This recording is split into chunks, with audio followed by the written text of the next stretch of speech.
everybody, happy weekend. This is Lisa Monoson with Avon. I am the leader of the Avon Team Moneymakers and an independent sales rep with Avon. Been with the company for 12 years, and I had a Facebook request of a new unit leader that had some questions for me. Her name is Stephanie Webb, and she wanted me to give her some ideas or tips on how to advance title. I told her that instead of writing her, I would just do a video so that I could help maybe some new candidates or unit leaders with the same type of questions that they may have. Some of the strategies or tips that we use as leaders to help keep our teams going and to help keep our title moving. So I have several suggestions. She wanted to know the top 3, and I had several to share. So I'm going to do my best to try not to read from some of my notes, but I had a lot written down, so I just wanted to share with you. So one of the most important things is when you're first appointing somebody, you need to find out their why. Their why is why they're getting started in an Avon business. You know, if their why isn't strong enough, then they may turn this into a hobby. They may not really push for what they can go for. They need to realize, you know, that you can dream big with this business and achieve whatever you choose to achieve. So it's really important that you find out their why, and their immediate whys may be small. For example, when I started, my why was, hey, I don't want to have to go back to doing a home daycare business. I want to be able to continue to stay home with my kids, and I want to be able to, you know, make that extra money for gas or groceries or take my kids to Chuck E. Cheese. Those were my whys. And then when I realized that I could achieve those things, it became so much more. I was having fun with the business, and I realized, you know, my eyes opened up to leadership, and I said, wow, you know, this is something that I'm helping others, which is, you know, a pleasure to do, and it really makes you feel great to do. And besides that, I mean, I'm able to, you know, achieve some of these things that I never thought I could do and be my own boss and not have somebody over me telling me what to do. So that's another great part of being a leader, is that you are your own boss. We don't manage, or we're not managing a team, we are mentoring. We're mentoring, and we're being there for others to help them get to their goals and dreams. So always keep that. That's an important tip I would say to keep in mind, is that you are not a manager, you are not the boss of your team. Just let your team know that you're there for them no matter what, whatever their choices are. Some people are very happy at selling at $100 a campaign.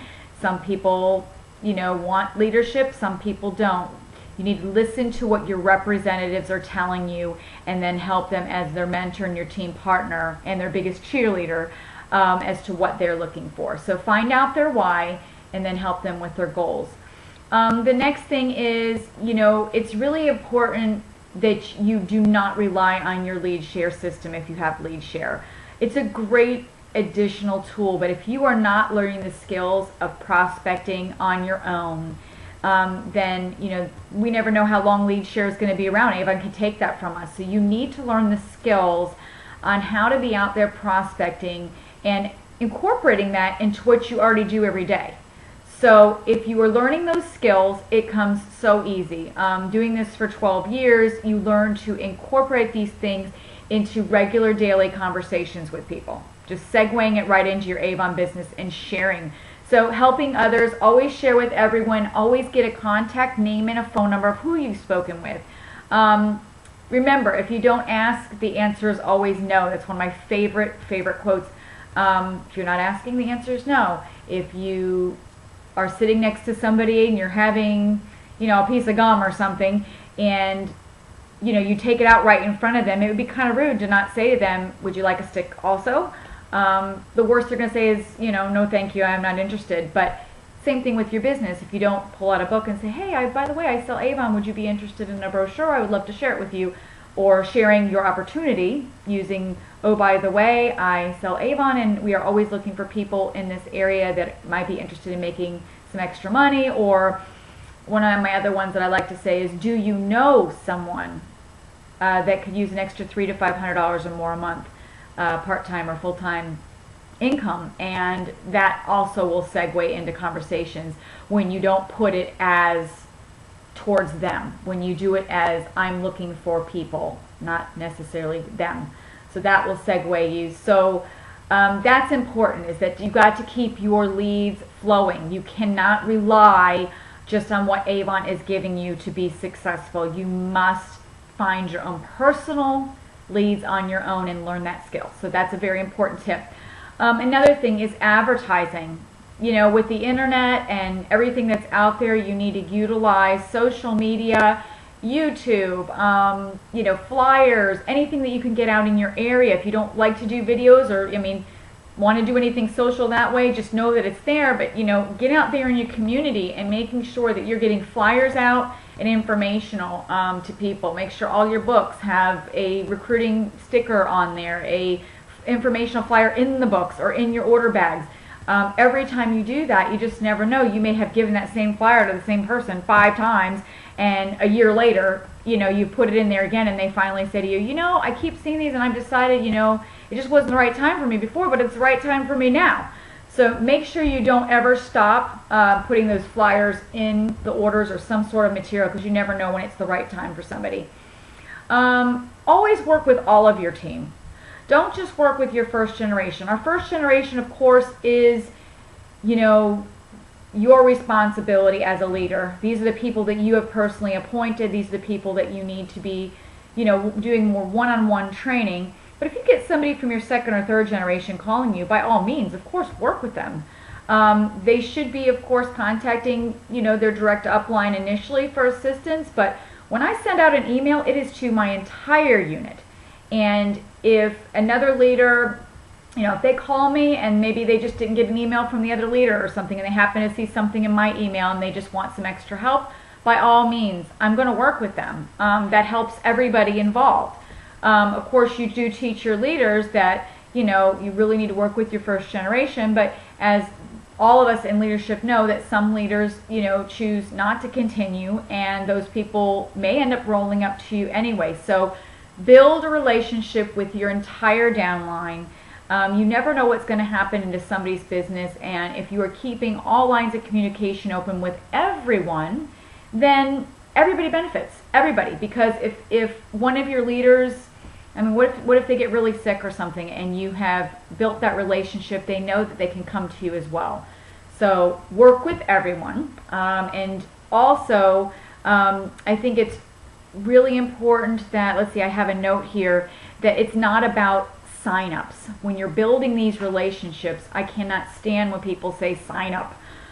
Yes, we're filling out a form with them, but we are partnering with them as a team partner. I don't like to say sign-ups. It just sounds like you're signing somebody up for a soccer team or something. Yes, we're team building, but you're partnering with them in business. So it just sounds so much better when you say I've sponsored, or I'm partnering with you to get you started in your business, not I'm coming to sign you up.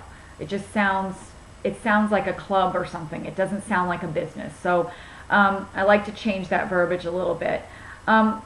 Another tip, let's see, I've got a couple things written down. I just as conversation starters. Oh, be very diligent in planning your schedule of how to manage your unit. And I, like I said the word manage myself here. Not manage your unit, but what's the right word that I'm looking for? Being your biggest cheerleader to your unit, and I guess in a sense, like I said, in your way of management, not managing them in a way that you're a boss, but managing, you know, your business in a sense. So you need to be diligent in creating your schedule weekly. I have a Monday through Friday schedule that I work. Weekends are off for the family unless I have some special, you know, gig going on for Avon, that I'm doing a table, or we're doing an event, or I've got a special training.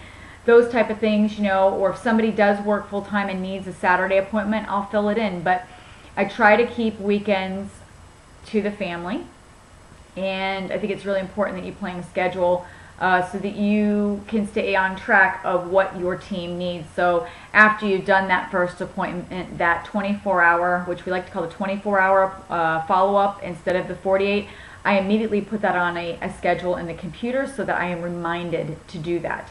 And then at that time, I make sure we're scheduling our contact to training and reviewing how to place their order and their next set of goals. And then we go from there. So stay this would be the next tip would be just stay on track with your unit. However your schedule works best for you, make some sort of a plan as to how you're going to stay on track with these new representatives to keep them going. Those first 6 campaigns are so very crucial in making sure they understand the business and what they can do with the business. So make sure you're making a schedule that works for you. For me, I find, you have to find that what works for you, but I do a Monday training every Monday. It's my Team Money Makers weekly boosters. I send those out on Mondays. You can do team calls if that works for you. I use, for those that want to know, freeconferencecall.com is great. And I will do a monthly team conference call, and I like to do leader calls once a week with that line as well. You get a dedicated conference line, and it's the same one over and over again, and it records, and it's all free, so you can't beat that. The only thing everybody pays, to dial in, they're from their own phones. So if they don't have good long distance, sometimes I'll do my calls at 9 o'clock or so, because that's when people have free cell minutes if they're using cell phones. So you need to incorporate, the tip basically would be, is that you need to incorporate what works best for you in training and developing your unit. What works best for you, what engages your team the best for you. If you have everybody around you, then do in-house meetings, or if there's a place that you can meet and do meetings, do in-person meetings. My team is so spread out everywhere that I enjoy being able to come to them socially in videos like this. I just think that it gives me a chance to connect with them instead of just over the phone. So I like to do the videos. I like to be able to, recently we've started Skype. I think you could use Google Circles, the Hangouts, so I think that that's a great enhancement too that I'd like to try. Do what works for you, and communication with your team is so key. I mean, it's so important. You have to set goals. Any leader will tell you that if you have a set goal of how many people you need to have each campaign or each month, that is going to be the fastest way to advance yourself. And again, set that for yourself, because you'll find that you're going to work a lot harder if you know that there's a certain dollar amount on the line. If it means that you have to have, a certain thing that you're buying for the family or paying off or whatever happens to be, you're going to work harder for it knowing that you have a deadline to meet. So set yourself deadlines and goals, and make sure that for unit leaders, you really should be putting on a minimum of two new representatives per campaign. You're going to lose them. They're going to come and they're going to lose. So in order to keep it in the positive, you need to constantly be adding. Above unit leaders and above, we can recruit more, and then we might have a campaign or two that we're not doing so good, but then the next month we may put on 10, 15 people. So as long as you're making up for it and keeping your numbers going, of adding these new team partners and working with them, just know that the average is you're going to lose some. And when you lose them, you cannot... Oh boy, everybody can tell you that, it's frustrating, because you want sometimes for people so badly. You want them to achieve what you're achieving. You want them to achieve what, we see all these top seniors achieving.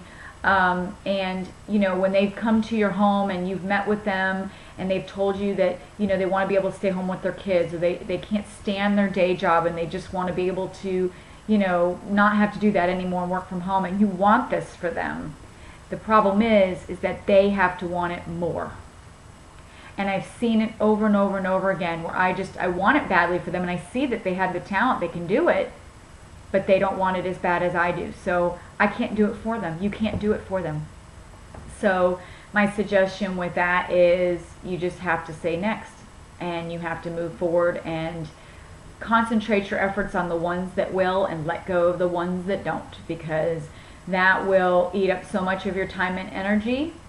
And maybe for some of those people, don't burn any bridges, because maybe for some of those people that do leave you in business, I've seen many people come back to me 2-3 years later and say, at that time I was really sick and I had to stop, and I appreciated our friendship and our business relationship, and I wanted to come back and call you. And I've had that happen numerous times, and I'm sure many other leaders can tell you the same. If you've built great relationships, that can happen.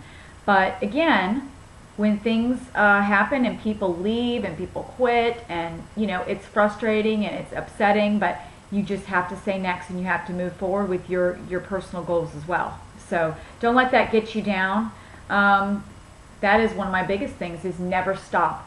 Never stop, because if I had stopped years ago when there was times that I said, oh, I just can't do this, my health is bad, or this is going on and that's going on, and I just don't know if I can do this anymore, or I'm frustrated, I wouldn't be where I'm at now.